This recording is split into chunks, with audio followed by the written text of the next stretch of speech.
Hello friends, myself Advocate Ruparithe and today we are going to discuss Indian Contract Act 1872. So अब एक basic question आ रहा होगा कि Indian contract act क्यों पढ़ना ज़रूरी है हमारे लिए।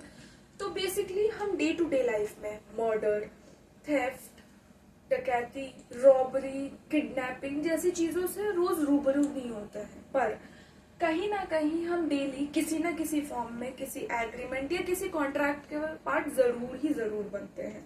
तो टू अंडरस्टैंड कि एज अ पर्सन जब हम एक कॉन्ट्रैक्ट में एंटर कर जाते हैं, चाहे एज ऑफरर और चाहे एज एक्सेप्टर, तो हमारे पास क्या राइट्स हैं, क्या लाइबिलिटीज हैं, और सिर्फ कॉन्ट्रैक्ट और एग्रीमेंट ही नहीं बल्कि एज अ बेली, बेलर, ये सब चीजें पढ़ना और जानना जरूरी है। तो जो इंडियन कॉन्ट्रैक्ट एक्ट 1872 था, ये ब्रिटिशर्स द्वारा लाया हुआ एक्ट था और ये इंडिपेंडेंस से काफी साल पुराना एक्ट है और इसका इन्फोर्समेंट डेट 1 सितंबर 1872 है। ओके, और इनिशियली इसमें 266 सेक्शंस थे जिसके बाइफर्केशन कुछ इस तरीके से थे। कैसे? Section 1 to 75 were general principles, 76 to 123 sales of goods, 124 to 147 indemnity and guarantee, 148 to 181 bailment and pledge, 182 to 238 agency, 239 to 266 partnership। अब ये जितने भी सेक्शंस है 266, इसमें से कुछ सेक्शंस अमेंडमेंट के बाद हटा दिए गए हैं इंडियन कॉन्ट्रैक्ट एक्ट से और एक अलग एक्ट बना दिया गया है। जैसे कि सेक्शन 76 to 123 जो है उसको अमेंड कर दिया गया था ईयर 1930 में। ओके, और इसको एक अलग एक्ट बना दिया गया है, the sales of goods act. और उसी तरीके से सेक्शन 239 से 266 को भी अमेंड करके हटा दिया गया है इंडियन कॉन्ट्रैक्ट एक्ट से और एक अलग एक्ट बना दिया गया है, द पार्टनरशिप एक्ट। ठीक है, और इसका अमेंडमेंट डेट था 1932। Okay, so moving forward, now we will understand that all contracts are agreement, but all agreements are not contract। क्या मतलब इस लाइन का है ना?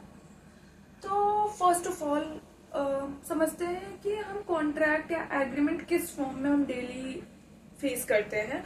तो फर्स्ट ऑफ ऑल अगर हम समझे इस बात को, जब हम किसी पिज्जा वाले को फोन करते हैं और हम ये बोलते हैं कि भैया मैं आपको इतने रुपए दे रही हूँ, क्या आप मुझे ये पिज्जा होम डिलीवर कर दोगे, और वो पिज्जा हमारे पास होम डिलीवरी हो जाता है, तो ये भी एक फॉर्म ऑफ कॉन्ट्रैक्ट है। ठीक है, या फिर मैं किसी पर्सन को ये बोलती हूँ कि मेरे पास ये मार्कर है, क्या आप ये 10 रुपए में खरीदोगे, और वो एक्सेप्ट करके ये 10 रुपए ये मार्कर खरीद लेता है और मुझे बदले में 10 रुपए दे देता है, तो it is also form of contract. और इसी तरीके से जैसे मैंने 2 एग्जाम्पल दिए, आपके दिमाग में बहुत सारे एग्जाम्पल्स आ रहे होंगे, तो हाँ जी, वो सारे कहीं ना कहीं कॉन्ट्रैक्ट के ही फॉर्म्स होते हैं।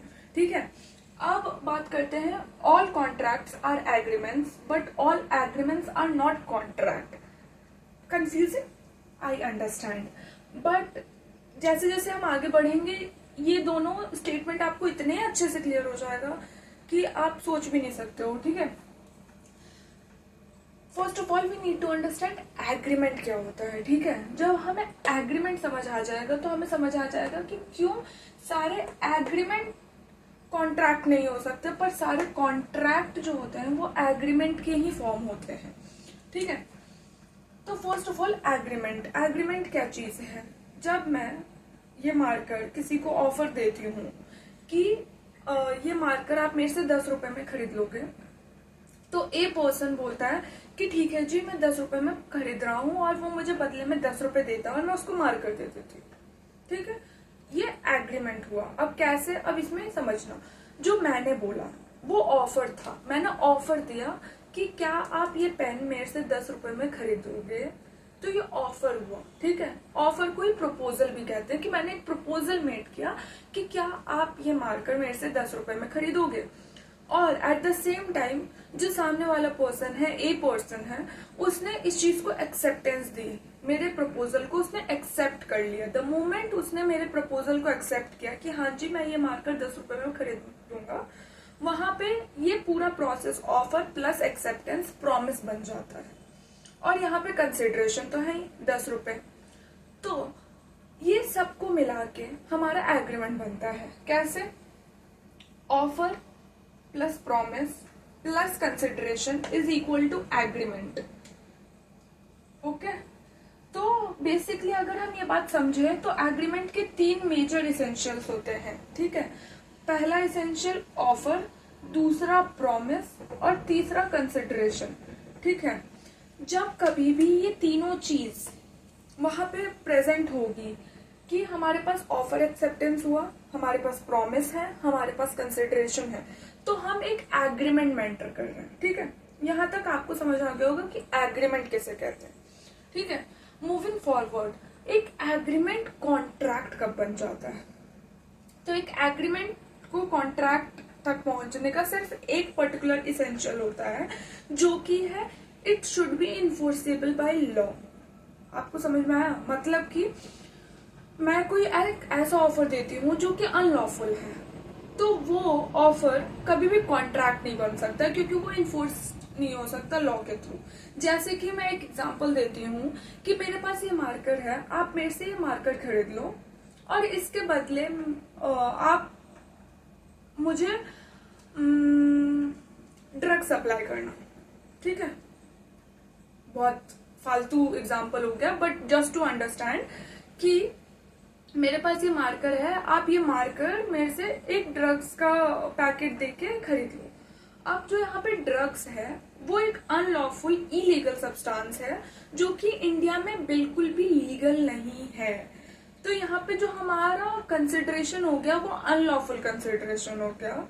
या फिर मैं किसी को बोलूं कि आप बी पर्सन का मर्डर कर दो और उसके बदले में मैं आपको 10 लाख रुपए दूंगी, तो जो हमारा ऑब्जेक्टिव हो गया वही अनलॉफुल हो गया। तो ऑब्वियस सी बात है कि इसको हम जाके कोर्ट में नहीं बोल सकते हैं, कोर्ट में इन्फोर्स नहीं करा सकते कि हमने ए पर्सन को ऑफर दिया था, उसने एक्सेप्ट भी किया था किस चीज के लिए, मुझे ड्रग सप्लाई करने के लिए या फिर किसी का मर्डर करने के लिए। ठीक है, तो अगर ऐसा कोई भी एग्रीमेंट जो कि इन्फोर्सेबल बाय लॉ है, जो कि अगर एग्रीमेंट फुलफिल नहीं हुआ तो आप कोर्ट में जाके अपने राइट्स क्लेम कर सकते हो, तो वो बन जाता है कॉन्ट्रैक्ट। ठीक है, क्या बन जाता है? कॉन्ट्रैक्ट। और इसी से ये लाइन निकला है कि ऑल कॉन्ट्रैक्ट्स आर एग्रीमेंट्स, क्योंकि अगर वो एग्रीमेंट के एसेंशियल्स फुलफिल करेगा तभी तो वो हम चेक करेंगे कि वो आगे इन्फोर्सेबल बाय लॉ है या नहीं है। But all agreements are not contract. वो एग्रीमेंट्स जो कि इन्फोर्सेबल बाय लॉ नहीं होंगे वो कभी भी कॉन्ट्रैक्ट नहीं बनेंगे। ओके, सो अभी तक हमने ये समझा कि एग्रीमेंट जो है वो इन्फोर्सेबल बाय लॉ होना चाहिए कॉन्ट्रैक्ट बनने के लिए। उसी के आगे section 10 of Indian contract act बोलता है, if agreement fulfil all the conditions given below then it can become a contract. ठीक है, सेक्शन 10 क्या बताता है? सेक्शन 10 बेसिकली 6 इसेंशियल्स बताता है एक एग्रीमेंट को कॉन्ट्रैक्ट बनने का। ठीक है, और ये 6 इसेंशियल्स बहुत ज्यादा नेसेसरी है, बहुत ज्यादा इंपॉर्टेंट है। तो इस 6 इसेंशियल्स को हमें हमेशा याद रखना है कि अगर ये 6 इसेंशियल्स फुलफिल हो रहे हैं तो जो एग्रीमेंट है वो इन्फोर्सेबल बाय लॉ है, वो एक कॉन्ट्रैक्ट है। ठीक है, तो अब हम समझते हैं कि क्या ऐसे 6 इसेंशियल्स हैं। First, offer and acceptance. तो ऑफर एंड एक्सेप्टेंस हम पहले ही समझ चुके हैं। ऑफर कि मैंने ए पर्सन को इस मार्कर के लिए ऑफर दिया कि क्या आप मेरे से 10 रुपए में ये मार्कर खरीद लोगे। बी पर्सन ने ए पर्सन ने एक्सेप्टेंस दिया कि हाँ जी मैं ये पेन खरीद लूंगा आपसे। ठीक है, अब मैंने जो दिया ऑफर, ठीक है, वो उसको जो मैंने सामने रखा उसको ऑफर बोलेंगे। ठीक है, ऑफर को ही हम प्रपोजल भी कहते हैं। ऑफर और प्रपोजल सेम बात हो जाती है। ठीक है, और जब सामने वाले ने हामी भर दी मेरे ऑफर के लिए तो उसको हम एक्सेप्टेंस कहेंगे। और जब ऑफर और एक्सेप्टेंस दोनों ही होता है तो उसको हम प्रॉमिस कहेंगे। ठीक है, then lawful consideration. Lawful consideration कि जैसे मैंने यहाँ पे बोला 10 रुपए, ऐसा कोई भी चीज जो कि इंडिया में लीगल है, ठीक है, मैं एक ऑफर मतलब मैं एक सामान के बदले में सामान ले सकती हूँ एज अ बार्टर सिस्टम, ठीक है, या फिर मैं कुछ ऐसा काम कर सकती हूँ कि मैं बोल सकती हूँ कि आप मेरे से ये पेन खरीद लो, मैं आपके लिए रेलवे स्टेशन से कोई सामान ले आऊंगी। तो इस तरीके से चल सकता है जो कि अनलॉफुल नहीं है। पर अगर मैं ये चीज बोल देती हूँ कि आप मेरे से ये पेन ले लीजिए और बदले में मैं दूसरे पर्सन को हर्ट कर दूंगी जिसको आप कहोगे, तो इट इज अनलॉफुल, ठीक है। तो जो कंसिडरेशन होना चाहिए, जो हम एक सामान के बदले में सामान ले रहे हैं, वो चीज लॉफुल होना चाहिए, ठीक है। फिर आता है intention. Intention is basically same mind meeting of minds. इसका मतलब थोड़ा सा कंफ्यूजिंग लग रहा होगा, बट लेटर ऑन आपको बहुत अच्छे से क्लियर हो जाएगा। बेसिकली मीटिंग ऑफ माइंड्स क्या है कि मैंने ए पर्सन को बोला कि आप मेरे से मार्कर खरीद लो 10 रुपए में। मेरे पास 2 मार्कर्स हैं, ठीक है, मैं सोच रही हूँ मैंने ब्लैक का ऑफर दिया है, सामने वाले ए पर्सन सोच रहा है मैंने रेड का ऑफर दिया है। Lack of meeting of mind. तो उसने ए के लिए एक्सेप्टेंस दिया, मैंने सोचा उसने बी के लिए एक्सेप्टेंस दिया। तो दिक्कत यहाँ पे ये आ गया कि यहाँ पे मीटिंग ऑफ माइंड हम एक कॉमन प्लेटफॉर्म पे नहीं है। तो जब कभी एक कॉमन प्लेटफॉर्म नहीं होगा, दोनों पर्सन की माइंड्स मीट नहीं कर रहा होगा एक ही पर्टिकुलर ऑब्जेक्टिव को लेके, तब तक हम उसको लॉफुल मतलब एक एग्रीमेंट को हम कॉन्ट्रैक्ट नहीं कहेंगे, ठीक है।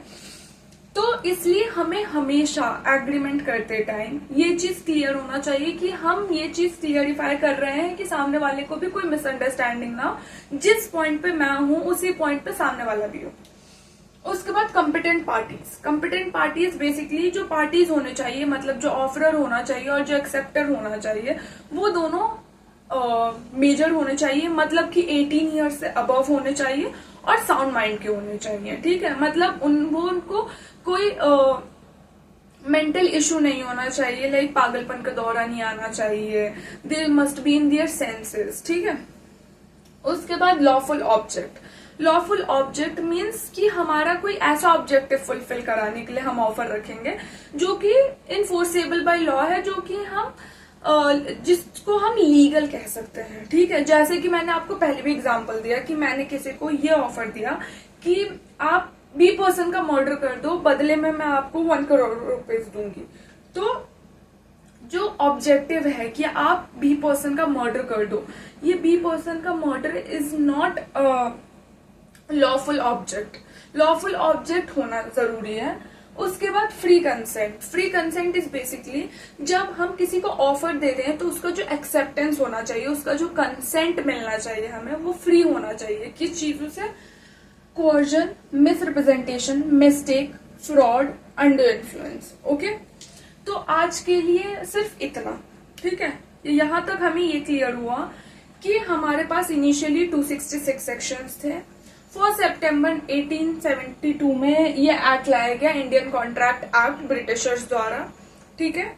इसमें इसके आगे हमें ये समझ आया कि all contracts are agreement but all agreements are not contract.